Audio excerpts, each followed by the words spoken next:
justement, et ce n'est pas seulement Farba Ngom qui va être auditionné ici, li nga xam ne que moo di le pôle judiciaire financier bokk na aussi si ki nga xam ne que moo di Tahirou Sarr mu nekk l'un de ses co-accusés dans l'affaire de blanchiment de capitaux à hauteur de 125 milliards suñu ay koppar ki nga xam ne que moo di Tahirou Sarr nag turam dëgg di Seydou Sarr di nga ko daal di déglu nag ginnaaw nag démb mu daa jotee li nga xam ne que moo di convocation journal Olkon dig daal di koy yóbbul concrètement moom ki nga xam ne que moo di Tahirou dinañ ko daal di déglu en même temps aussi le maire des Agnam concrètement mais balaa ñoo ñëw si Tahirou Sarr bi instant bii nii justice bi ñu doon naan dafa yéex mais dañoo jékki saa rek ma ni kon instant bi dafa am déclic bi si am bëgg nañ leeral lépp une bonne fois pour tout daal di jàll si leen concrètement naka daal di analyser cette vague de convocation allant dans le sens pour ñu leeral lépp une bonne fois pour toutes parce que yi fii nag muy doon traîner. Oui, ce qui prouve que seen liggéey bu ñu doon def à l'interne mooy maanaam topp affaire yi ba mu yemb balaa muy ñuy procéder à la série des convocations mooy maanaam ce qui prouve que ñoom pare nañ ci loolu parce que doo koy nii tëb convoquer nit. Il y a un travail que tu dois faire, il y a une démarche judiciaire que tu dois faire avant de procéder à des convocations. Donc, si vous avez commencé à assister à ces convocations-là, c'est parce que le travail qui devait se faire à l'interne, au niveau du pôle financier judiciaire, là, nous avons fait moi, je commence à les convoquer. C'est tout à fait normal. Alors, Tahirou Sarr, sommet d'expliquer justement ce jeudi. Oui, Tahirou Sarr, vous l'avez fait que sa société est citée dans l'affaire Farba. Sofico est ça. Sofico est cité dans l'affaire Farba. Maintenant, vous faites que même c'est naturel, hein. Yo fallu boy aurait été société, nous cité quoi l'affaire Farba. Mais Daniel ne la pourquoi yo monsieur Silla, nous cité sa société qui l'affaire de blanchiment de capitaux, de création de société écran. Mais quand il va répondre à ces questions-là, parce que nous on n'arrive pas à comprendre comment des transactions bancaires peuvent s'effectuer ou bien être effectuées, soit effectuées, d'accord, voilà le mot que je cherchais, des transactions bancaires soient effectuées entre le compte de Farba et ta société Sofico. Là, tu dois des explications. Si toi et Farba vous travaillez ensemble, tu dois le dire aux enquêteurs. Tahirou Sarr. Si Tahirou Sarr et Farba, ils travaillent en parallèle, ou bien ils travaillent ensemble, Tahirou Sarr war na ko leeral devant les enquêteurs. Parce qu'on ne peut pas parler d'une escroquerie. On ne peut pas parler de blanchiment de capitaux. Ba pare ñu tuddee ci cette société. Ñu cité ci cette société. Loolu bu fekkee am na mais dañ lay woo yoon da lay woo tout simplement. C'est dans la règle normale des choses. C'est ça. On dit pas ni Tahirou Sarr mom dafa loubal khalis wala dafa sàcc khalis dafa diil dafa la. Les gens le disent pas, mais ils disent que tout simplement sa société est citée dans l'affaire Farba, Sofico. Mota, il doit des explications aux enquêteurs. C'est naturel. Aujourd'hui, Télé Bougane, voilà société Bougane. Moi j'aime tellement prendre des exemples sur Bougane parce que mom la bëgg. Aujourd'hui, si la société de Bougane par exemple, est cité dans l'affaire Farba, on va appeler Bougane. T'as convoqué Bougane. Mais viens nous expliquer pourquoi ta société est citée dans cette affaire d'escroquerie et de blanchiment de capitaux. T'es scientifique bindeko. Donc, Tahirou Sarr, c'est naturel.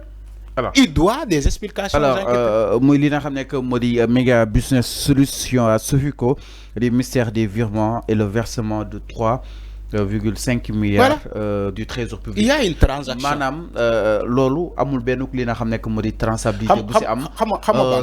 Il est sommé pour mu ñëw leeral ko concrètement. Mais est-ce que miru homme d'affaires, encore une fois on le répète, est-ce que lépp mën na aw yoon? Non, homme d'affaires la rek. Ñun bu ñu juddoo ba léegi homme d'affaires lañ doon dégg ay homme d'affaires diw homme d'affaires la. Ça dit que homme d'affaires c'est comme si mbalaanul kiiraay boo xamante ne boo bëggee def ay voilà njuuj njaaj voilà nga ne yow homme d'affaires nga. C'est comme si mbalaanul kiiraay bu leen muuru ñoom def kat njuuj njaaj. Mais je ne dis pas que tous les hommes d'affaires sont des malfaiteurs financiers. Je ne le dis pas. Amna homme d'affaires yo xamantene sen liguey mo len may milliards yi ñu yor sen liguey parce que ils ont créé des sociétés ils ont créé des entreprises partout mais amna ay hommes d'affaires yo xamantene barke Dembo Ndiaye lañ leen créé aujourd'hui ils sont milliardaires comme le cas Farba aujourd'hui il s'est déclaré ni que il est homme d'affaires mais homme d'affaires am kañ la commencé. C'est la question que je pose. Les gens qui protègent Farba Ngom. Avant l'arrivée de Macky Sall, il a précisé. Quand Tidjamana Ablawat, on ne connaît pas Farba Ngom comme un homme d'affaires. Mais homme d'affaires. Non, il faut qu'on se dise la vérité. On est là au Sénégal. On se connaît nous tous. Nous n'y dañoo xamanté. Bon mané Tahirou Sarr dama lay né d'accord. Tahirou Sarr man bima xamé Tahirou Sarr comme un homme d'affaires dafa yag. Ça n'a pas commencé ci Macky Sall. Ça n'a pas commencé ci Macky Sall, Tahirou Sarr. Mais Farba Ngom qui se déclare aujourd'hui comme étant un homme d'affaires, ñun bu ñu xamee Farba Ngom comme un homme d'affaires léegi yàggatul parce que moom moo def point de presse mu ne moom homme d'affaires la. Mais sénégalais musuñu ko xoolee bëtu homme d'affaires. Bu fekkee li may wax amul nañ ma ne amul ñaata sénégalais ñoo doon xoolee Farba Ngom bëtu homme d'affaires mais bëreewuñu.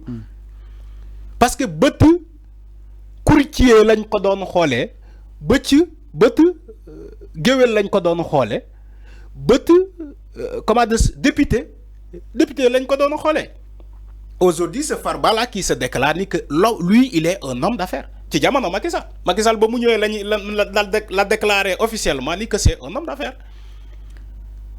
d'affaires qui traîne des centaines de milliards cité dans des affaires des centaines je sais pas 125 milliards. Mais comment ça demal nga laaj ko ndax ci jamono Macky Sall ci jamono Ablaye Wade Mom Farba s'est déclaré comme un homme d'affaires.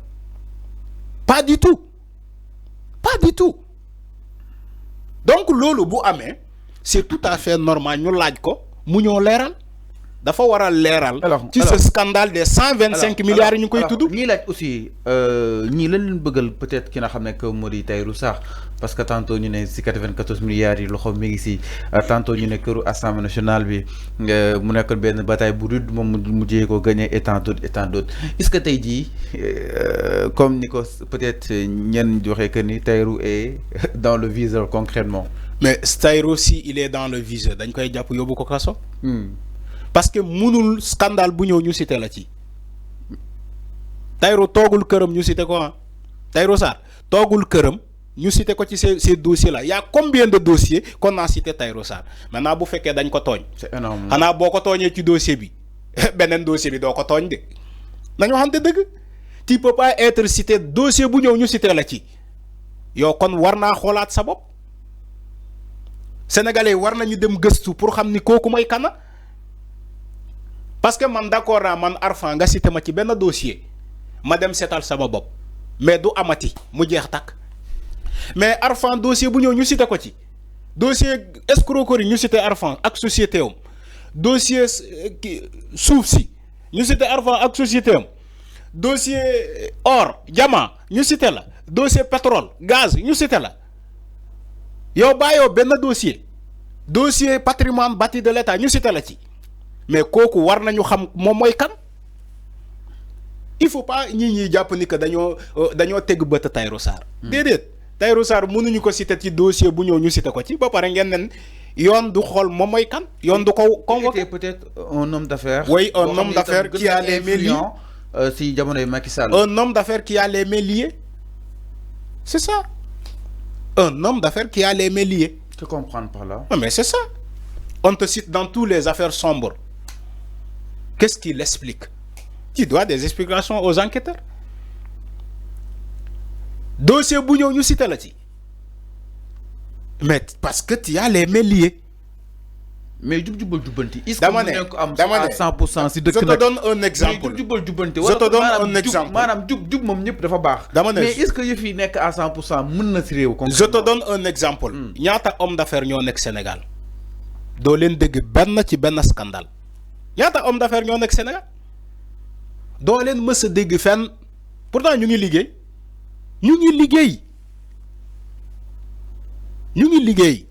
mën naa la citer fi des hommes d'affaires au Sénégal duma jéxal ils sont dans leur coin en train de travailler leurs milliards dugaluñu sen loxo ci scandale dugaluñu fenn sen loxo mais le cas de Tahirou Sarr dossier bu ñëw ñu cité ko ci ñun war nañu xoolaat suñu bopp Tahirou Sarr posé wu ay question Tahirou Sarr mooy kan. Et des révélations accablantes des transactions suspectes transmises à la CENTIF par la BCEAO et Corisbank.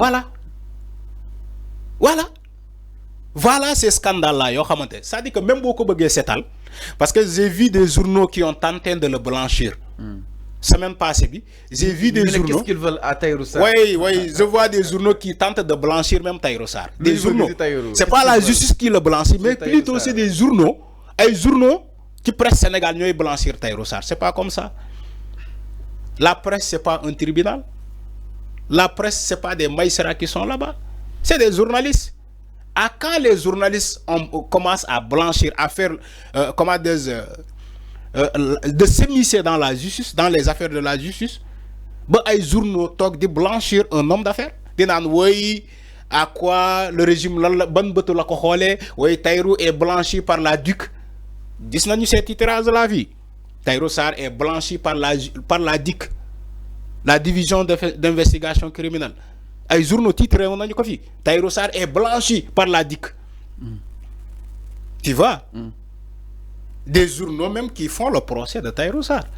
Il dit oui, Tahirou Sarr, bailen jambour. Dengen ko togn, Tahirou est calme. Tahirou foko fek mu ngi julli. Tahirou foko fek mu ngi def azaka, loxo bi dafa tabé. Tu vois? C'est comme ça.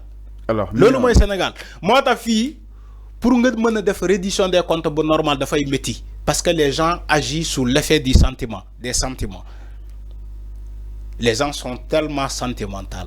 Alors exactement, c'est de l'émotion. Alors par rapport à Mbiru ki nga xam que modi Tahirou, donc nak wolu nañ ko ci kanam yoon ak wàllu yoonal, ce ne sera pas seulement à Farba qui sera entendu exactement sur ce dossier, mais aussi Tahirou aussi fait partie justement ce pauvre de li nga xam que modi Mir. Alors ñu daal ñu itam ci leneen du côté de la régie exactement